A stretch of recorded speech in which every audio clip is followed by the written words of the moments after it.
ಅವರ ವೈಯಕ್ತಿಕ ವಿಚಾರದಲ್ಲಿ ಅವ್ರು ಏನು ಮಾಡಿದ್ದಾರೆ, ಆದರೆ ನಮ್ಮದು ಭಾಳ ಸ್ಪಷ್ಟವಾದ ನಿಲುವಿದೆ. ಪ್ರಧಾನಮಂತ್ರಿಗಳಾಗಲಿ, ನಮ್ಮ ಗೃಹ ಸಚಿವರಾಗಲಿ, ಅಥವಾ ನಮ್ಮ ರಾಜ್ಯದ ಲೀಡರ್ಸ್ಗಳಾಗಲಿ ಭಾಳ ಸ್ಪಷ್ಟವಾಗಿದೆ. ಯಾರು ತಪ್ಪು ಮಾಡಿದ್ದಾರೆ ಅವ್ರಿಗೆ ಶಿಕ್ಷೆ ಆಗಬೇಕು ಮತ್ತು ಕೂಡಲೇ ಕಾನೂನು ಕ್ರಮ ತೆಗೆದುಕೊಂಡು ಅವ್ರನ್ನ ವಾಪಸ್ ತಗೊಂಡು ಶಿಕ್ಷೆಗೆ ಗುರಿ ಮಾಡಬೇಕು ಅನ್ನೋದು ಭಾಳ ಸ್ಪಷ್ಟವಾಗಿದೆ. ಆಧಾರ ರಹಿತವಾಗಿ ಏನು ಬೇಕಾದ್ರೆ ಹೇಳೋದು.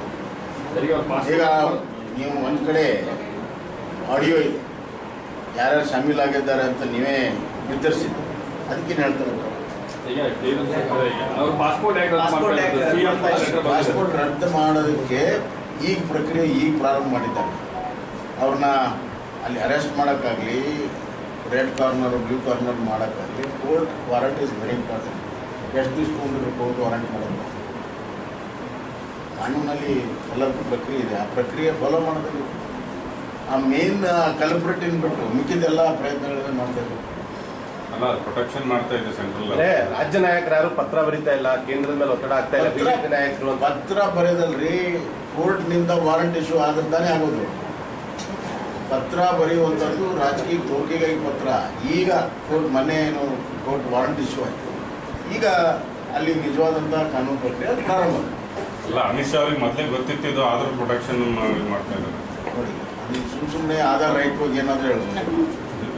ಈಗ ನಮಗೂ ಗೊತ್ತಿದೆ, ಇದು ಕೆಲವು ಕಾಂಗ್ರೆಸ್ ಲೀಡರ್ ಕೈಯಲ್ಲಿ ಇದ್ದು ಸುಮಾರು 1 ವರ್ಷ ಆಗಿದೆ. ಇದು ಈಗ ಎಲೆಕ್ಷನ್ ಸಂದರ್ಭದಲ್ಲಿ ರಾಜಕೀಯವಾಗಿ ದುರ್ಬಳಕೆ ಮಾಡಿದ್ದಾರೆ ಅಂತ ಆಪಾದನೆ ಮಾಡ್ತೀವಿ. ಚುನಾವಣೆಯ ಸಂದರ್ಭದಲ್ಲಿ ಮುಖ್ಯಮಂತ್ರಿಗಳ ಹೇಳಿಕೆ, ಉಪಮುಖ್ಯಮಂತ್ರಿಗಳ ಹೇಳಿಕೆ, ನನಗೆ ನೀವು ದೊಡ್ಡ ಪ್ರಮಾಣದಲ್ಲಿ ಮತ ಹಾಕಲಿಲ್ಲ ಅಂದರೆ ನಾನು ಮುಂದುವರಿಯೋದು ಕಷ್ಟ ಆಗುತ್ತೆ ಅಂತ ಮುಖ್ಯಮಂತ್ರಿಗಳು ಒಂದು ಕಡೆ ಹೇಳಿ, ಇನ್ನೊಂದು ಕಡೆ ಉಪಮುಖ್ಯಮಂತ್ರಿಗಳು ನಾನು ಮುಖ್ಯಮಂತ್ರಿ ಆಗ್ತೇನೆ ಅಂತ ಓಟ್ ಹಾಕಿದ್ರಿ, ನಿಮಗೆ ನಿರಾಶೆ ಆಗಿದೆ, ಮುಂದಿನ ದಿನಗಳಲ್ಲಿ ನಾನು ಆಗ್ತೇನೆ ಅನ್ನುವಂಥ ಮಾತನ್ನು ಡಿ ಕೆ ಶಿವಕುಮಾರ್. ಮತ್ತು ಯಾವುದೇ ಮಂತ್ರಿಗಳು ತಾವು ನಿಲ್ಲದೆ ಚುನಾವಣೆಗೆ ಸ್ಪರ್ಧೆ ಮಾಡದೆ ಎಲ್ಲ ಮಕ್ಕಳನ್ನು ನಿಲ್ಲಿಸಿರುವಂಥ ದೊಡ್ಡ ಇಂಡಿಕೇಶನ್ ಇದೆ. ಈ ಸರ್ಕಾರದಲ್ಲಿ ಎಲ್ಲವೂ ಸರಿಯಿಲ್ಲ. ನಂಬರ್ 1, ಆಂತರಿಕವಾದಂಥ ಸಾಕಷ್ಟು ವಿಚಾರಗಳಲ್ಲಿ ಭಿನ್ನಾಭಿಪ್ರಾಯ ಇದೆ. ಈಗಾಗಲೇ ಲಾಬಿಗಳಿದ್ದಾವೆ. ಚುನಾವಣೆ ಬಂದಿದೆ ಅಂತೇಳಿ ಅಲ್ಪ ವಿರಾಮ ಆಯಿತು, ಮತ್ತೆ ಅದು ಪ್ರಾರಂಭ ಆಗುತ್ತೆ. Congress government will fall by its own contradictions.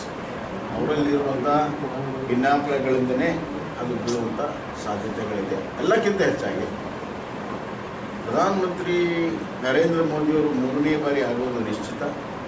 ಅದಾದ ಕೆಲವೇ ತಿಂಗಳಲ್ಲಿ ಆಲ್ ಇಂಡಿಯಾ ಕಾಂಗ್ರೆಸ್ನಲ್ಲಿ ಕೂಡ ಭಾಳಷ್ಟು ವ್ಯತ್ಯಾಸ ಇದೆ. ವರ್ಟಿಕಲ್ ಸ್ಪ್ಲಿಟ್ ಆದರೂ ಕೂಡ ಆಶ್ಚರ್ಯ ಪಡಬೇಕು. ಅದರ ಒಂದು ಪ್ರಭಾವ ಕೂಡ ಕರ್ನಾಟಕ. ಅಂದರೆ ಬಿಜೆಪಿದು ಏನು ಅಜೆಂಡಾ, ಏನು ನೆಕ್ಸ್ಟ್ ಏನಾದರೂ ಪ್ಲಾನ್ಸ್? ನಮ್ಮದೇನು ಸರ್ಕಾರ ಅಸ್ಥಿರ ಆಗ್ತಾ ಅಂತ ಹೇಳ್ತಾ ಇದ್ದಾರೆ. ಅಲ್ಲ, ನೋಡೋಣ, ಅಲ್ಲಿ ಡೆವಲಪ್ಮೆಂಟ್ ನೋಡಿ ಕಾದು ನೋಡ್ತಾ ಇದ್ದೀವಿ ಅಷ್ಟೇ. ಭಿನ್ನಾಭಿಪ್ರಾಯಗಳು ಇಲ್ಲದೇ ಇರುವಂಥ ಸರ್ಕಾರಗಳಿಲ್ಲ. ಭಿನ್ನಾಭಿಪ್ರಾಯ ಅಲ್ಲ, ಇಲ್ಲಿ ಪೈಪೋಟಿ ಇದೆ. ಮುಖ್ಯಮಂತ್ರಿ ಆಗೋದಕ್ಕೆ ಒಬ್ಬರು ತುದಿಗಾಲ ಮೇಲೆ ನಿಂತಿದ್ದಾರೆ, ಅನ್ಯಾಯ ಆಗಿದೆ ಅಂತ. ಇನ್ನು ಮುಖ್ಯಮಂತ್ರಿ ಸ್ಥಾನವನ್ನು ನಾನು ಯಾರಿಗೂ ಕೂಡ ಬಿಟ್ಕೊಡೋದಿಲ್ಲ ಅನ್ನುವಂಥದ್ದು ಏನಿದೆ.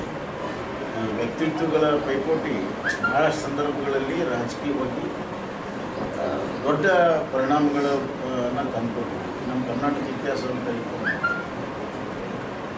ಉದಾಹರಣೆಗೆ ನಾನು ಹೇಳ್ಬೇಕು.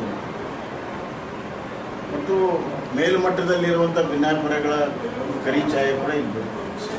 ಯಾವಾಗ ಕಾಂಗ್ರೆಸ್ ಸ್ಪ್ಲಿಟ್ ಆಯಿತು 1969 ಸಿಂಡಿಕೇಟ್ ಆಯಿತು.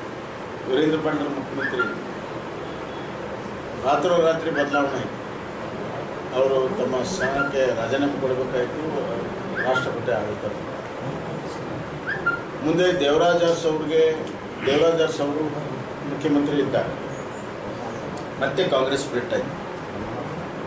ಆವಾಗ ದೇವರಾಜ್ ಅರಸ್ ಅವರ ವಿರುದ್ಧ ಅವಾಗಲೂ ಕೂಡ 130ಕ್ಕಿಂತ ಹೆಚ್ಚು ಬಹುಮತ ಇತ್ತು. ಗುಂಡೂರಾವ್, ವೀರಪ್ಪ ಮೊಯ್ಲಿ, ಬಂಗಾರಪ್ಪ, ಈ 3 ಜನ ಬಿಟ್ಟರೆ ಮತ್ತಾರೂ ಇರಲಿಲ್ಲ.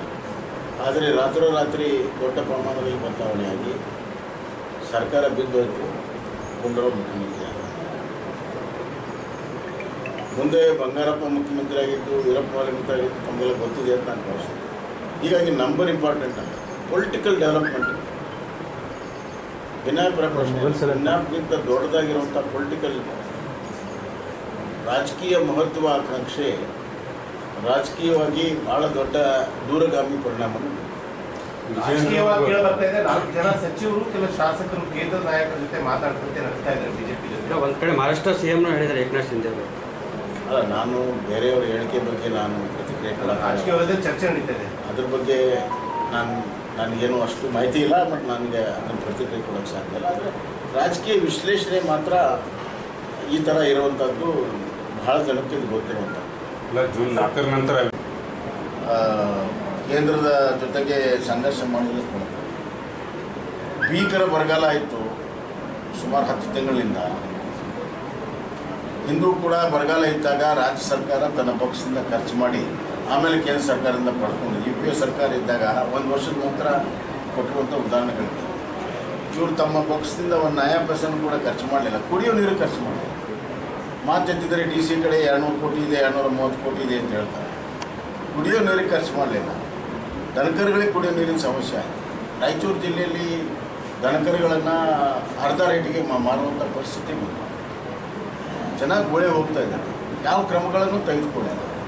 ಮತ್ತು ಈಗ ಏನಾದರೂ 2,000 ರೂಪಾಯಿ ಕೊಟ್ಟಿದ್ದಾರೆ, ಅದು NDRFದ 75% ಕೇಂದ್ರ ಸರ್ಕಾರ, 25% ರಾಜ್ಯ ಸರ್ಕಾರ. ಅದನ್ನು ಕೂಡ ಈಗ ಕೇಂದ್ರ ಸರ್ಕಾರ ಕೊಟ್ಟಿದ್ದ ಹಣದಲ್ಲಿ ಇವತ್ತು ಕಟ್ ಮಾಡ್ತಾ ಇದ್ದಾರೆ. ಅಂದರೆ ಯಾವ ಮಟ್ಟಕ್ಕೆ ರೈತರ ವಿರೋಧಿ ಈ ಸರ್ಕಾರ ಇದೆ ಅನ್ನೋದು ಭಾಳ ಅವರ ನಡೆಯಿಂದಲೇ ಗೊತ್ತಾಗ್ತದೆ. 2,000 ಕಟ್ ಮಾಡೋ ಅವಶ್ಯಕತೆ ಇರಲಿಲ್ಲ ಅವರು. ಉದಾಹರಣೆಗೆ ನಮ್ಮ ಕಾಲದಲ್ಲಿ ಸಾಮಾನ್ಯ ಯಡಿಯೂರಪ್ಪನವರು NDRF ನಾಮ್ಸ್ ಪ್ರಕಾರ ಪ್ರವಾಹ ಬಂದಾಗ ಮನೆ ಬಿದ್ದಾಗ 94,000 ಇತ್ತು. ಅದನ್ನು 5 ಲಕ್ಷವರೆಗೂ ಹೆಚ್ಚೆ ಮಾಡಿದ್ರು.